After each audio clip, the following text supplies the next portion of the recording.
Hi folks, Canadian Prepper here. So we're going to talk about the whole liberal prepper thing in just a minute. I'm not sure what I'm going to title this video. Probably something to perhaps hook the attention of liberal would-be preppers. Now, as many of you know, I don't like labels. Some people call it fence sitting, the position that I take because I choose not to align myself with one end of the political spectrum. In my personal opinion, I find that right when you do that, you open yourself up to being exploited. Doesn't matter if it's religion, politics. That's just my opinion. You don't have to subscribe to it. You're entitled to have your own opinion, and I would encourage you to have your own opinion. In fact, it's when I find myself on the side of the majority in some way, shape, or form that I seek to reevaluate my perspective. I believe that was a quote by Mark Twain. I think it's safe to say that the majority of preppers and survivalists, for whatever reason, tend to be of the conservative or right-wing persuasion. Now, there are a lot of people who probably don't consider themselves preparedness individuals or self-reliant even. They probably don't even really put that label on themselves so much, that are of the hippie sort, who probably lean a bit more left in their politics and their beliefs. But I think now what I'm hearing anyways, that there's some YouTubers who are making videos about this, that more liberals are now being motivated to prep out of fear that Donald Trump is going to, in some way, shape, or form, infringe upon their rights and freedoms. And to me, this is no different than when Obama got into office, and there was this concern of the Obama youth, and there's always going to be a comparisons to Hitler, no matter who's in charge. There's a common logical fallacy called reductio ad Hitlerum, and it's more prevalent online, I would assume, but it's basically this idea that on a long enough timeline, if two people are arguing, somebody's going to be compared to Hitler. And that's exactly what happens with politicians. Every politician at some point in their tenure becomes compared to Hitler, and that went for Obama, and that's going to go for Trump as well. And as such, to Hitler, of course, Hitler is different to everybody. So for the left, they feel that Trump embodies some of those ideals that they worry about, and for the right wing, that was a big motivation for right-wingers to prep for the last 8 years. And now you're seeing them start to ease back a bit, and now liberals are starting to buy guns, apparently, in hopes of preventing their equivalent of martial law. There's always been talk about martial law and FEMA camps throughout Obama's whole presidency, and even Bush before that. And like I say, everybody has a different brand of tyranny that they fear and that they envision. And the way I see it, any motivation for a person to prep is a good thing. I think that if you're going to start seeing more liberal preppers come into the fold, the last thing people should do is be antagonistic about it, because you got to remember that the more people who are prepared, the less you really have to prepare. Because especially from a security standpoint, the more people are in the self-reliant mindset, the less you have to be. And I really don't like the idea of kicking people when they're down. Some people have no issue, it seems, with if somebody's just lost or if somebody's down, pointing the fingers. But I've never been like that. The fact is that the right wing won, so there's no sense in going a step further and kicking a person while they're down. If anything, the best way to convince somebody of your viewpoint, and James Yeager did a video on this recently where he was being heckled by some people who didn't like the sticker that was on his car, probably something related to Trump, I imagine, like Make America Great Again. And he was at a drive-through, and these guys were behind him. So what he did, so he says, is he bought them lunch, or he paid for their lunch. And to me, that's genius, because you're representing your viewpoint from a place of dignity and respect and integrity. And the people who are perhaps opposed to you or don't agree with you on certain things right now are more likely to take an interest in your perspective if you don't be an asshole to them, and if you actually try to be nice to them about things, and not be all sort of sanctimonious and smug about the fact that you're a prepper and they're just beginning to prep, and that they might be seeking out your expertise. I think it's great for people to subscribe to alternative viewpoints. I'm subscribed to hundreds of YouTube channels who I do not agree with at all, in some cases, with respect to politics, religion, and stuff like that. But I see the value in learning different things from these people, and I embrace a diversity of perspectives.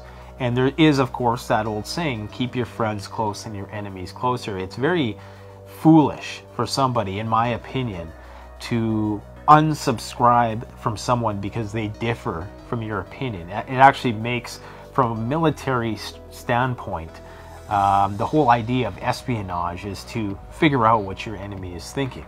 So if you feel that my perspective is somehow enmitous to you, I don't even know if that's a word, but if you find that my position is counter to yours, if you feel at all threatened, then it's important for you to learn more about my perspective, to learn what makes me tick, to learn why I think what I think.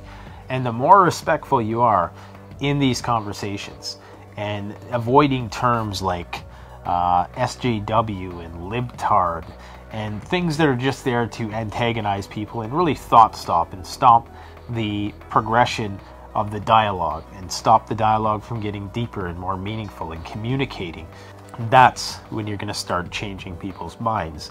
And if it's just your intention to rattle the hornet's nest and trigger people, then you got to ask yourself, what is the point of that? You know, is that more for your own personal amusement, or is that solution focused? Because if you ask me, it's immature, it's not solution focused, and I would expect the exact same thing should the left have been the victors. If the left had been the victors and the prevailing trolls on the internet were, you know, lambasting the right-wing losers with all of these, you know, criticisms of you lost and tough shit, you know, whatever. It's like, why rub it in? You know, if anything, you should empathize with that perspective, and maybe we could build some dialogue around things. I guess what I'm trying to say is, you get more bees with honey, and it really is true. You can never go wrong taking the high road, being humble with your stuff.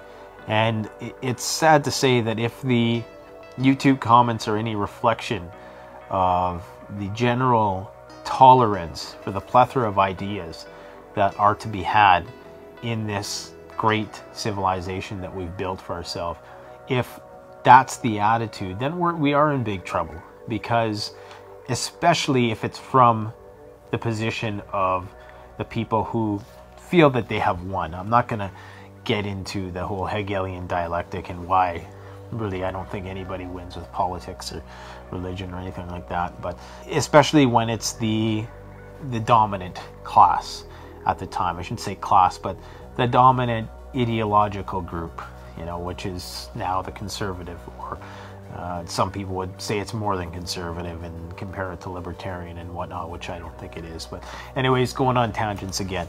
So it's relevant to prepping and survival big time, because you're going to see a lot more people of that left-wing persuasion coming in to the preparedness movement, and you're going to see more left-wing preparedness channels popping up. I wouldn't doubt that you're going to see a YouTube channel called Liberal Prepping.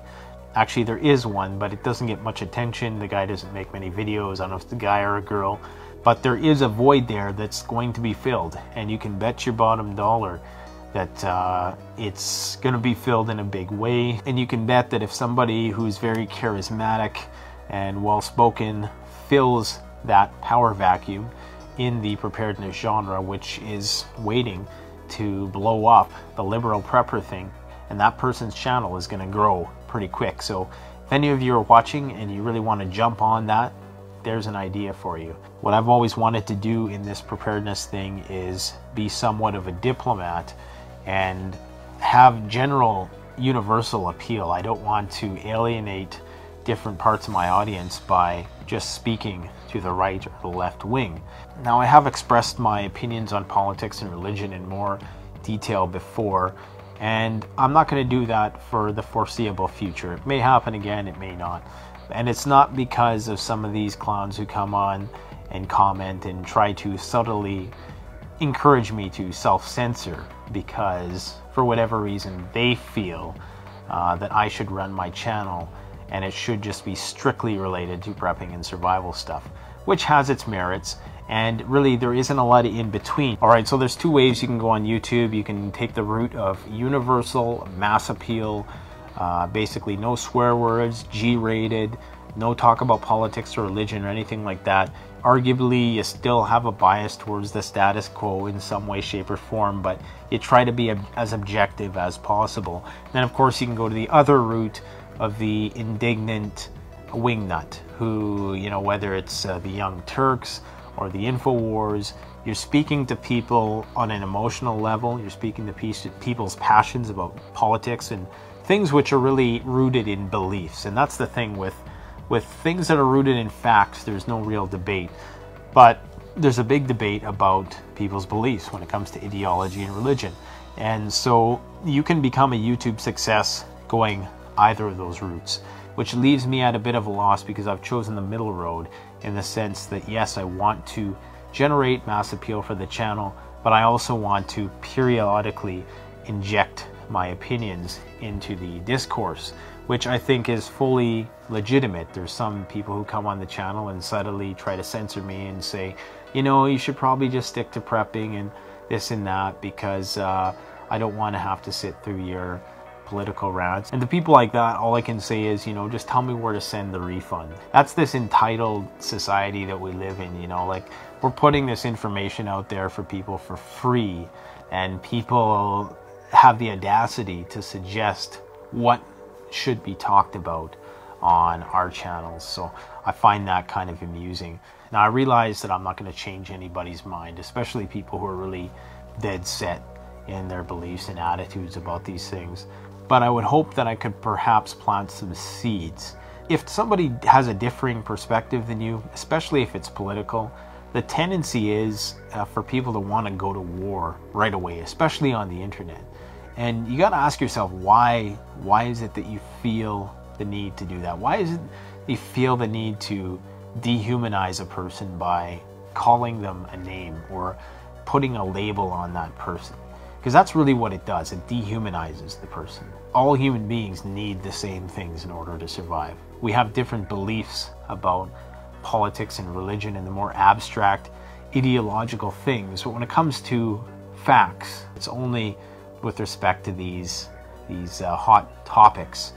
And you got to ask yourself, why do people get so passionate about these issues? And why are people so willing to totally demean people and put people down? And I mean, you're talking to real people on the internet, remember that. And the words that you say to them might cut deep. It doesn't affect me because I've been doing this for a few years now, and I get so many comments that it's like water off a duck's back. But I'm more so talking about how you communicate with each other, in that if you really want to be solution focused and you're not just in this to express your own emotions, and you're not just in this to hear yourself talk, then I would encourage you to try to just remember that everybody, the perspective that everybody has, even if it's a person who's diametrically opposed to you, came to those conclusions about things somehow. It's not that they just woke up one day and said, oh, I'm going to be a liberal or I'm going to be a conservative. You know, they had a series of life experiences that led them to that conclusion. So it's up to you, if you want to ask questions, peel back the layers of that person's belief system, and maybe you can come to understand what they're all about. Maybe you can even come to some sort of compromise or agreement, or if anything, agree to disagree. There's that old saying by Abe Lincoln that the best way to kill an enemy is to make them your friend. And I think that that's true. And you kill somebody with kindness, they're much more likely to respect you, and they're much more likely to respect your opinion, and thus they're probably far more likely to be influenced by your opinion. So I'm not saying you should do this in a manipulative manner, just being nice to people so that they believe what you think. I genuinely think if you consider yourself an honest seeker of truth, and that's what I consider myself, and that's why I don't like putting a label on myself, that if you consider yourself to be an honest seeker of truth, somebody who's honest with himself, who's honest with the facts, and you just want to know the truth. You're not holding hard and fast to one particular idea because it's convenient for you to believe those things. And you'll turn over any rock to figure out what that truth is, even if it means drastically altering your own perspective at any time.